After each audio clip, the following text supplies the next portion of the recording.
Hey, welcome to our chit-chat about how to handle insider threats within Microsoft 360 space here at TechLab.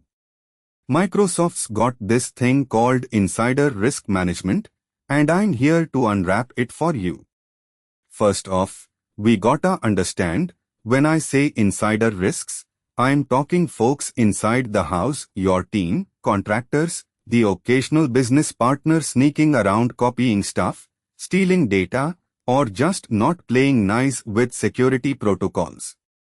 Imagine your Microsoft 365 environment like a big old digital city where sensitive info roams free, your secrets hide in plain sight, and your business is the treasure everyone's after. Managing insider risk is like being the mayor trying to keep your treasure safe from robbers already hanging around, and they're even willing to be your friend for a while.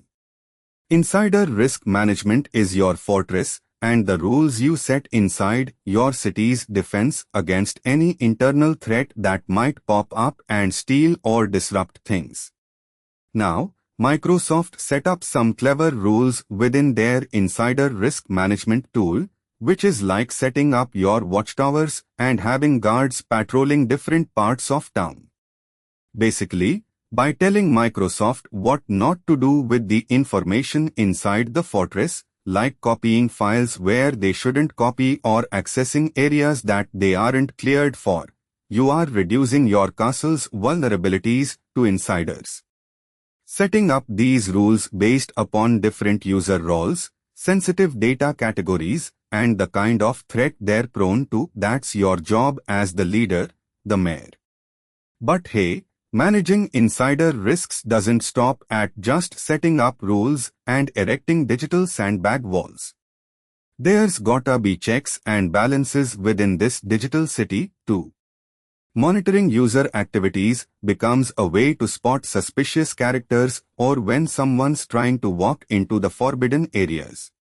But keep in mind, like with surveillance, striking the right tone of keeping watch without invading trust is key, or else you'll turn friends into foes before they even know their trouble.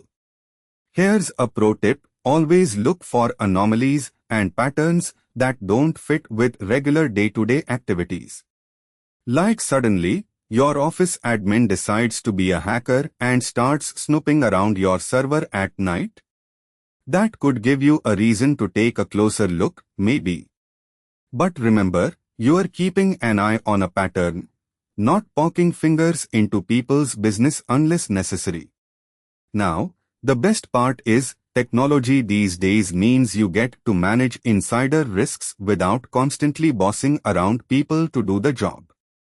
Automation makes insider risk management smoother and less of a headache to handle continuously. You set, and the system does, and it does without you even lifting a finger except once or twice a day. I'll spare you the yawn-inducing details about policies, the tech specifics, and the complexities because even I started to doze off.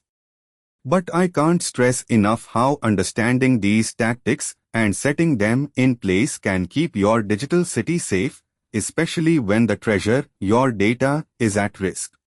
In the end, I gotta let you in on a little secret for making sure you stay on top of insider risk management. Subscribe to our TechLab YouTube channel for insights like these. It's your source for tech wisdom minus the jargon and endless explanations, all tailored towards empowering your digital home front. Now, before I drift off into the digital night, visit Neeraj at www.qzz.io. He's got that TechLab charm, I promise you. Subscribe to TechLab, and let's keep our company safe from anyone inside who might want to betray our trust or the data that we all cherish. Give it up for insider risk management. With the right knowledge and tools from Microsoft and folks like Neeraj at TechLab, we are not just survivors in this digital age, we are the masters of our destinies within our office walls. Stay safe, make smart choices, and keep those insider risks in check. Remember, it's by no means an easy task, But hey, it's manageable, and I'm sure you've got what it takes. Till next time.